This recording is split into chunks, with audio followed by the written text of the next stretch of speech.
Bienvenidos, exploradores de la historia y la teología, a una nueva sesión de nuestro grupo de estudio. Hoy tenemos una tarea monumental. A estas alturas ya sabemos quién es Lucas, ya sabemos cuándo escribió y ya conocemos el trasfondo general del libro de los Hechos. Si no has visto nuestro vídeo del primer capítulo de Hechos, te invitamos cordialmente a que lo veas para que tengas más contexto de lo que vamos a ver en esta sesión.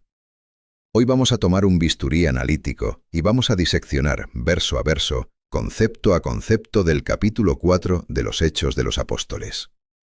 Para este viaje me acompañan nuestros expertos de siempre, Elena, nuestra analista y guardiana de los datos duros, y el profesor Marco, nuestra voz de la experiencia y el contexto. Y, por supuesto, Alex, quien hoy viene armado con 1000 preguntas. ¡Empezamos! ¡Hola a todos! Sí, estoy emocionadísimo. Terminamos el capítulo 3 con este milagro increíble del cojo sanado en la puerta del templo y Pedro dando un discurso electrizante. Pero el capítulo 4 arranca como una película de acción. De repente, todo se vuelve hostil. ¿Qué pasó exactamente? Quiero entender la mecánica de este choque. Es una excelente pregunta para arrancar. Para entenderlo, miremos el contexto sociopolítico y religioso de Jerusalén en el primer siglo. Imagina la escena. El judaísmo del Segundo Templo estaba muy lejos de ser un bloque monolítico. Había facciones sectarias compitiendo ferozmente por la influencia sobre el pueblo y, crucialmente, por el favor del Imperio Romano. Las dos fuerzas más prominentes y polarizadas eran los fariseos y los saduceos. Y aquí, los antagonistas principales que entran en escena son los saduceos. Exactamente. De hecho, el documento especifica que se presentaron los sacerdotes, el capitán de la guardia del templo y los saduceos.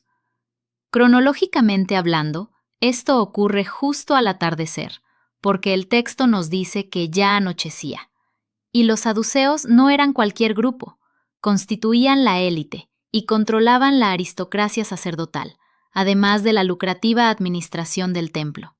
Espera, eso me fascina. ¿Entonces los saduceos eran como los dueños del recinto? ¿Qué tanto poder tenían realmente? Tenían un poder inmenso. Ellos reclamaban ser los descendientes directos de Sadoc, el sumo sacerdote ungido durante los reinados de David y Salomón. Su linaje les otorgaba una autoridad inigualable, que incluía la selección del sumo sacerdote y el mando supremo de la guardia del templo.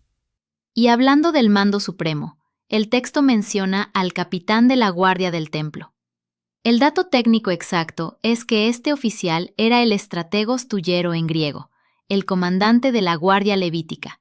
Era nada menos que el oficial judío de más alto rango después del sumo sacerdote, y su trabajo era mantener el orden público y prevenir sediciones. ¡Wow! O sea, enviaron a la policía militar de élite del templo. ¿Pero por qué tanta agresividad? ¿Solo porque estaban hablando? Quiero decir, Pedro y Juan estaban enseñando pacíficamente, ¿no? Así es. El análisis exegético del relato narrativo de Hechos 4, 1-4, nos muestra una interrupción abrupta y violenta. Las autoridades vinieron sobre ellos. El verbo griego original utilizado por Lucas es epestesan, que denota una aparición repentina y confrontativa.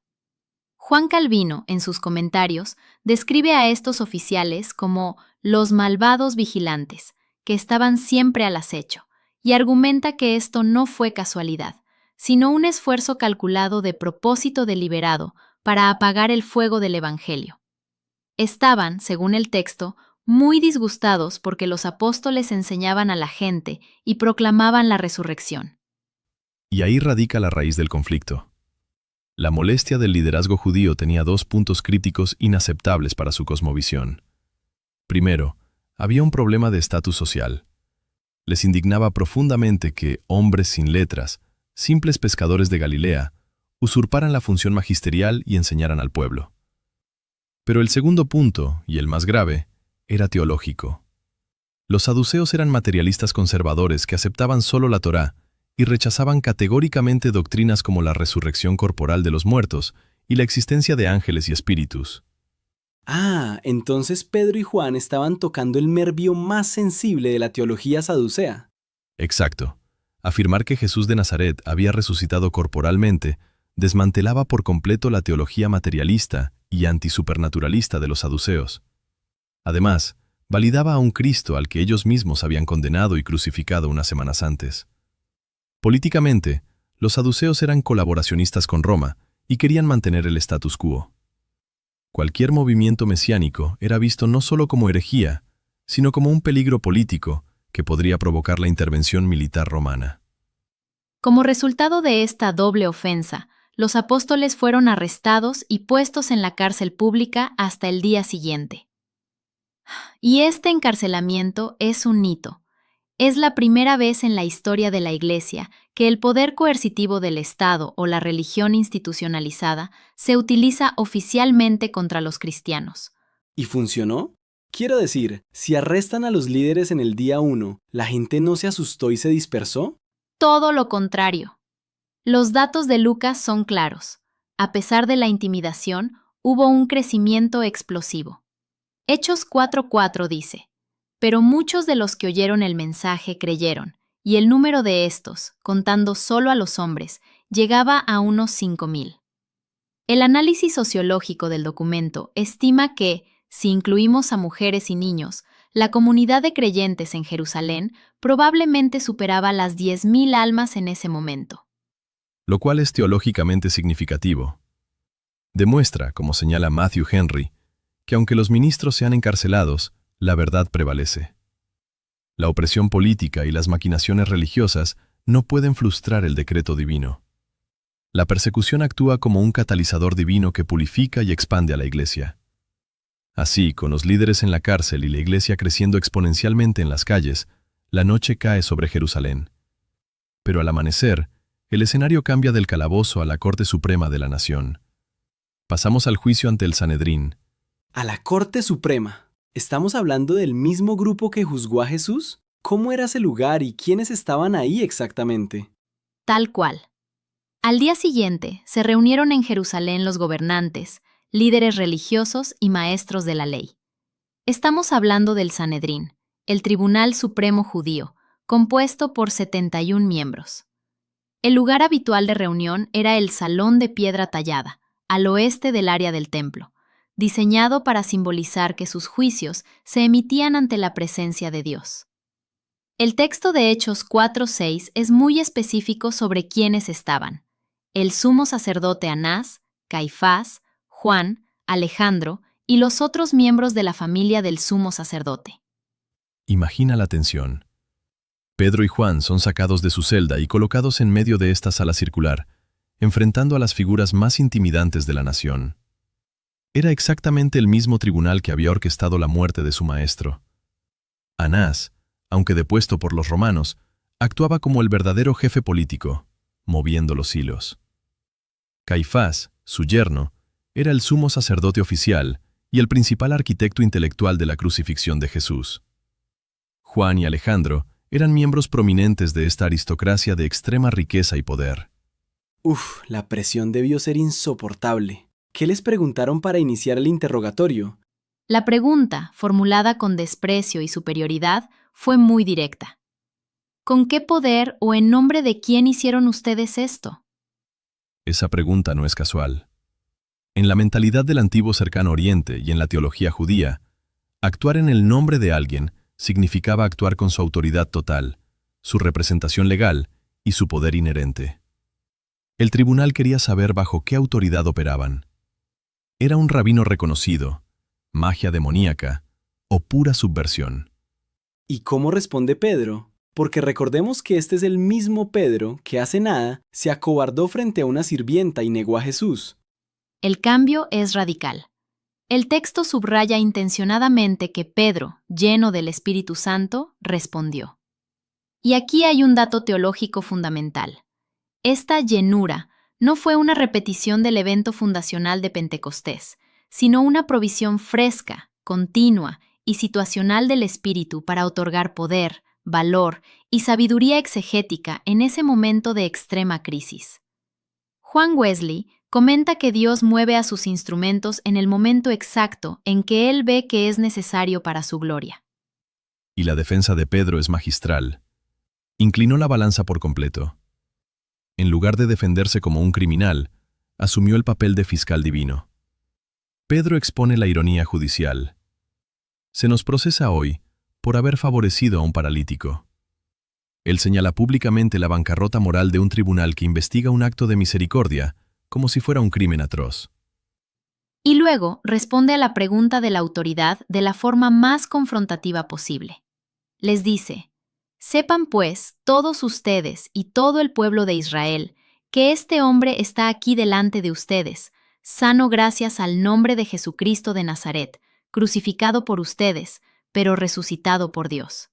¡Boom! Se los dijo en la cara. Ustedes lo mataron, Dios lo resucitó. No intentó ser diplomático para nada. Para nada. Pedro no suavizó el mensaje evangelístico ni buscó el consenso.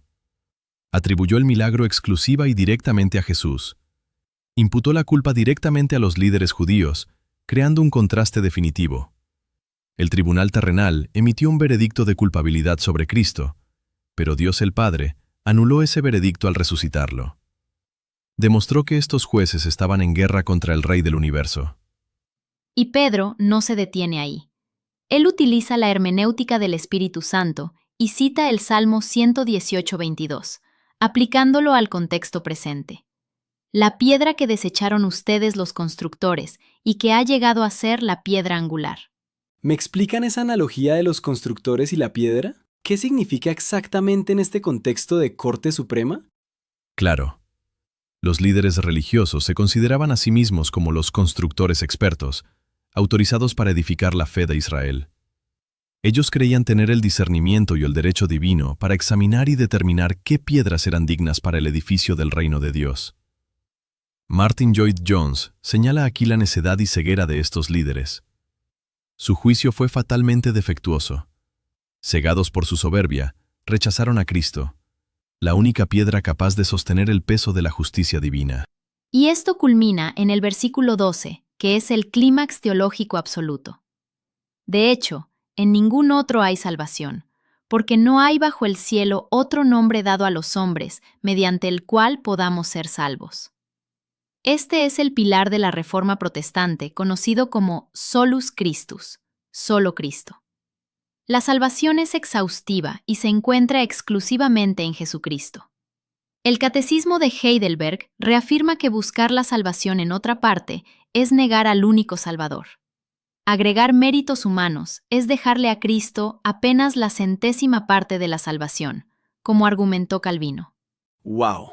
Eso es exclusivismo puro. Supongo que decir algo así hoy en día, que no hay otro camino, sería súper polémico, ¿no? Totalmente. El teólogo R.C. Sproul ha señalado que esta doctrina del exclusivismo radical sigue siendo sumamente ofensiva para la sensibilidad cultural moderna. Atrae acusaciones de intolerancia y arrogancia por parte del mundo secular posmoderno. Sin embargo, la Iglesia cristiana está llamada a mantener con valentía este exclusivismo de Hechos 4:12. El Evangelio no puede ser alterado ni complementado por el esfuerzo diplomático o la invención humana. Hemos visto cómo Pedro convierte el banquillo de los acusados en un púlpito, estableciendo el principio innegociable de Solus Christus. Ahora, debemos analizar la reacción de este tribunal élite frente a hombres que ellos consideraban inferiores, y cómo esto da luz a un principio ético trascendental.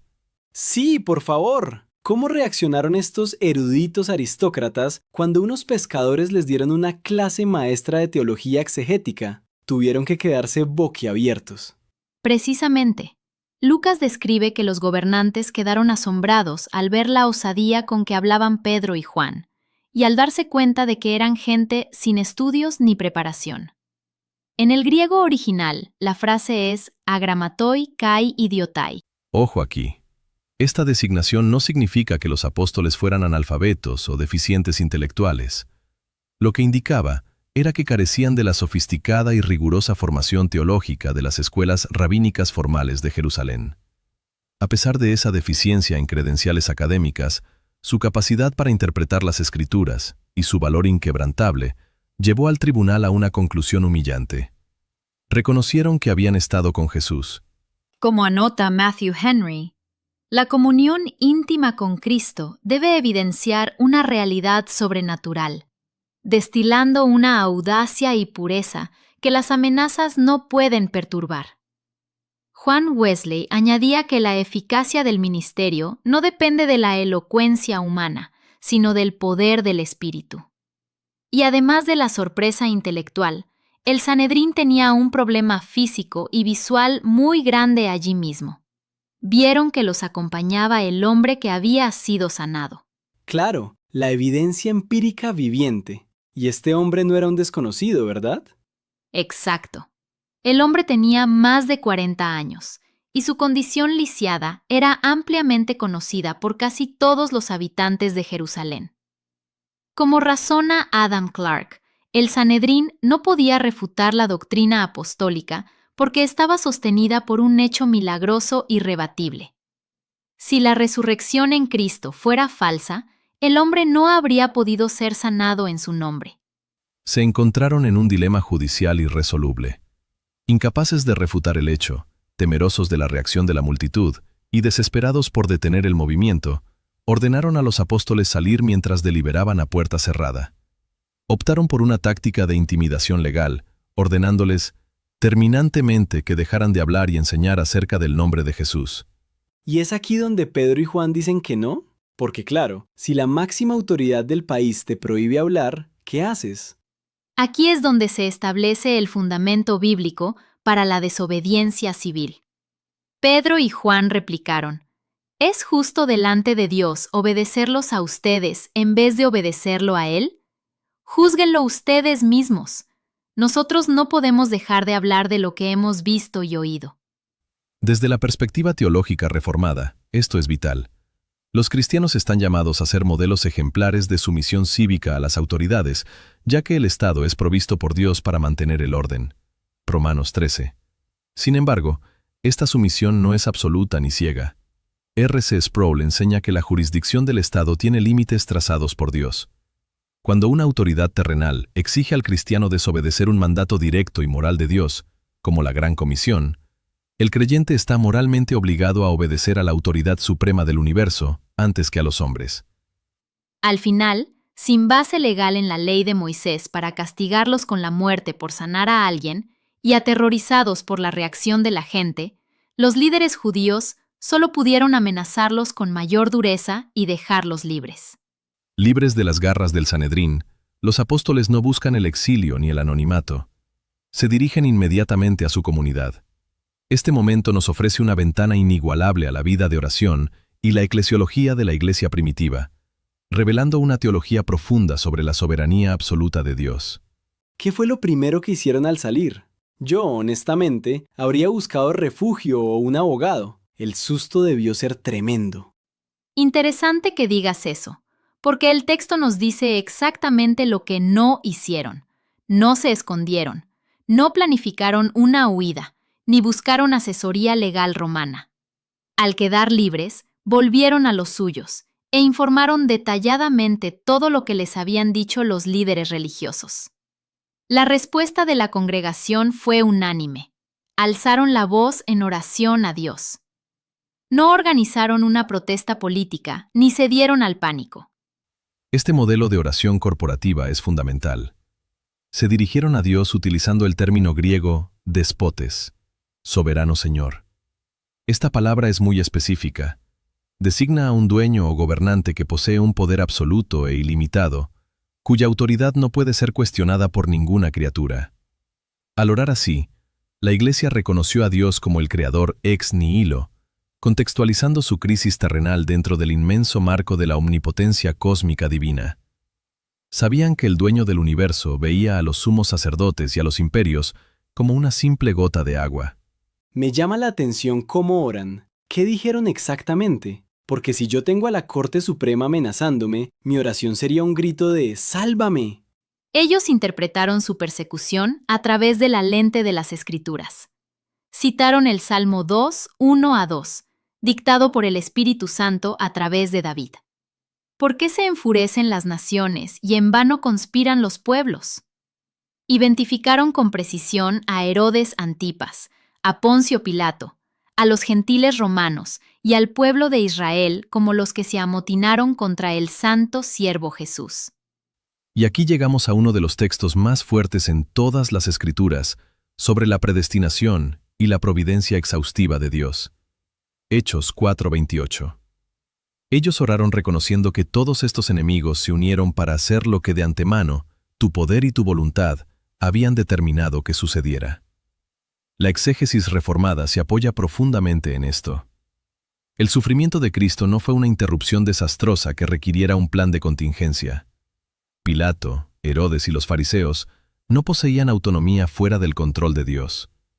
Todo el odio y la injusticia humana fueron meticulosamente tejidos dentro del inescrutable decreto soberano de Dios desde la eternidad para efectuar la redención. ¡Wow! O sea, la tranquilidad de ellos venía de saber que, si Dios controló el peor crimen de la historia, la crucifixión, para traer salvación, también controlaba las amenazas del Sanedrín. Exactamente. Esa certidumbre doctrinal fue el cimiento de su paz. Por eso, su petición final a Dios es tan sorprendente para la mente moderna orientada a la seguridad. No pidieron protección física, ni comodidad, ni la muerte de sus perseguidores.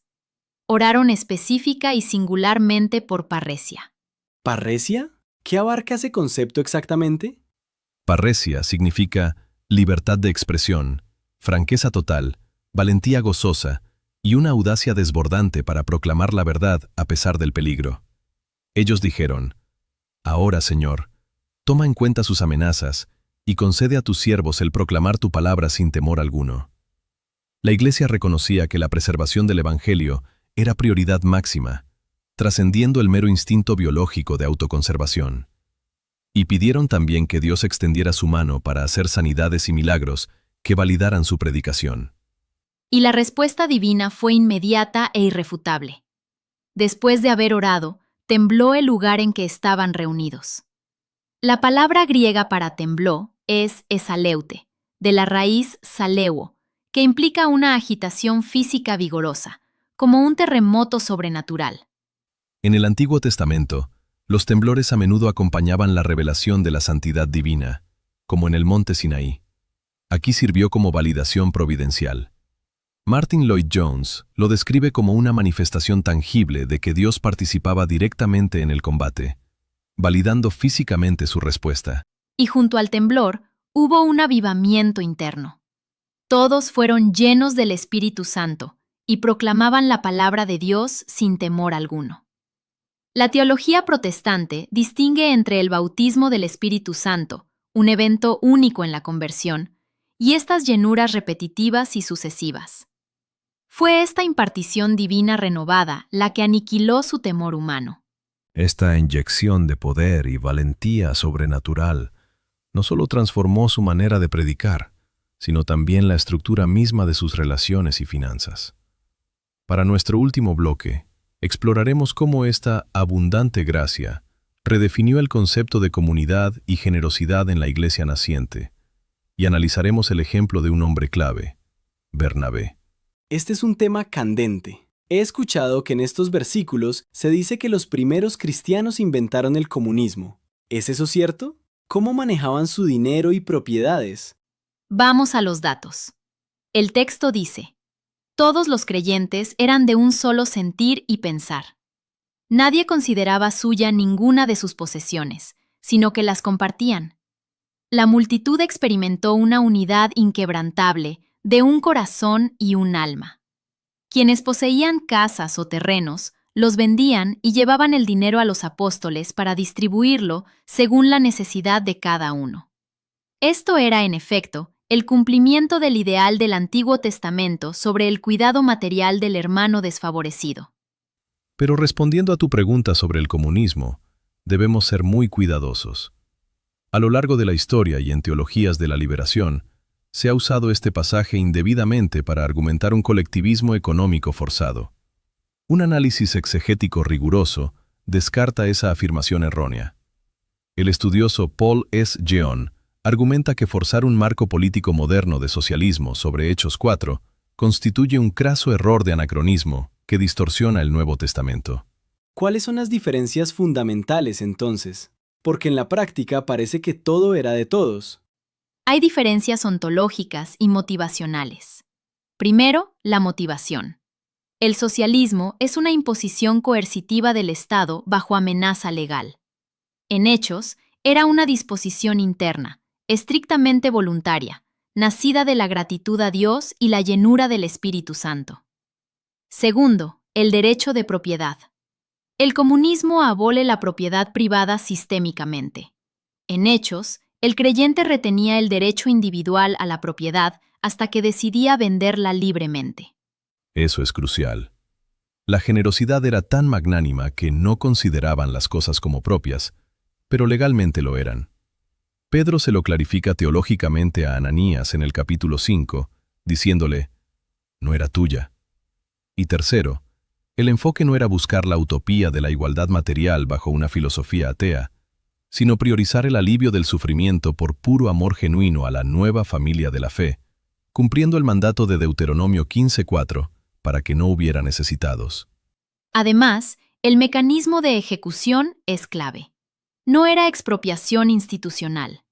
El verbo griego ephéron indica una venta progresiva o liquidación gradual basada en necesidades específicas urgentes, ofrendando el dinero a los pies de los apóstoles como señal de sumisión al señorío de Cristo.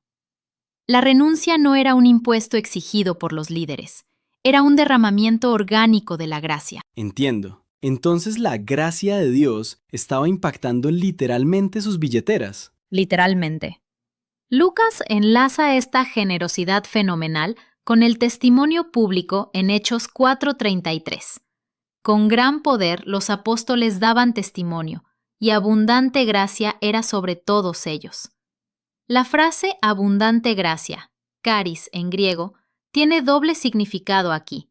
No solo es el favor salvífico, sino la gracia operativa que empoderaba su testimonio público y generaba una armonía tan excepcional que incluso los paganos percibían el aroma de Cristo. Exacto. El mundo secular observaba asombrado cómo el Evangelio destruía las barreras de clase y la avaricia humana. La resurrección no era solo una doctrina teórica, era una realidad viva que transformaba los títulos de propiedad y las cuentas bancarias. Y para ilustrar esto concretamente, Lucas cierra el capítulo presentando un ejemplo paradigmático e histórico. José. Hechos 4:36-37 nos dice que José era un levita natural de Chipre, a quien los apóstoles apodaron Bernabé, que significa hijo de consolación. Él poseía un terreno de su propiedad, lo vendió y puso el dinero a disposición de los apóstoles. ¿Por qué mencionan que era de Chipre y levita? ¿Tiene alguna importancia legal sobre las tierras? Muy perceptivo. Wesley comenta que, aunque los levitas en Israel no tenían herencia territorial oficial por ley antigua, fuera de Palestina, como en la isla de Chipre, sí podían poseer tierras de valor comercial. Sin embargo, el propósito literario y teológico de Lucas al mencionar a Bernabé no es solo alabar su filantropía. Lucas lo erige para establecer un marcado y sombrío contraste ético con lo que ocurrirá en el capítulo 5 con Ananías y Zafira. Así es, la inmensa virtud de Bernabé no residía en el monto financiero, sino en la sinceridad, la transparencia y la entrega puramente voluntaria y gozosa de un corazón rendido. Su motivación era el amor a Dios y a sus hermanos. En contraste, Ananías y Zafira serían juzgados, no por retener dinero, sino por la hipocresía intencional y la vanidad de usurpar la gloria religiosa mediante el engaño, amando más sus riquezas que la verdad. Pretendieron comprar una reputación espiritual como la de Bernabé, pero a precio rebajado. Este es el corolario teológico de todo el capítulo. El verdadero discipulado y la verdadera unidad demandan transparencia de corazón. Dios rechaza la religión performativa o caridad, cuyo fin sea el aplauso humano. En este capítulo hemos visto cómo la iglesia primitiva se enfrentó al poder opresivo sin suavizar su mensaje, proclamando la absoluta soberanía de Dios, abrazando la primacía de la oración ferviente pidiendo valentía, y mostrando una comunidad donde la gracia desintegra el egoísmo material. La verdadera ortodoxia se convierte en ortopraxia, transformando la calidad tangible del amor mutuo. Hemos desmenuzado el capítulo 4 de los Hechos, pasando desde los oscuros recintos del Sanedrín hasta los temblores divinos en la asamblea de creyentes y culminando en la pura expresión material del amor cristiano. Gracias, Elena, por la precisión en los datos. Gracias, Marco, por el insondable contexto. Y gracias, Alex, por empujar la conversación siempre más allá. Hasta nuestro próximo análisis profundo, sigan cuestionando, sigan leyendo y sigan estudiando. No olvides suscribirte a El Camino, darle me gusta y compartir este vídeo con tu grupo de estudio. Déjanos en los comentarios qué fue lo que más te impactó de este capítulo. ¿Fue la valentía de Pedro frente al Sanedrín, la soberanía de Dios en la oración o la generosidad radical de la Iglesia? Te leemos. Que el Señor te bendiga y nos vemos en el próximo capítulo.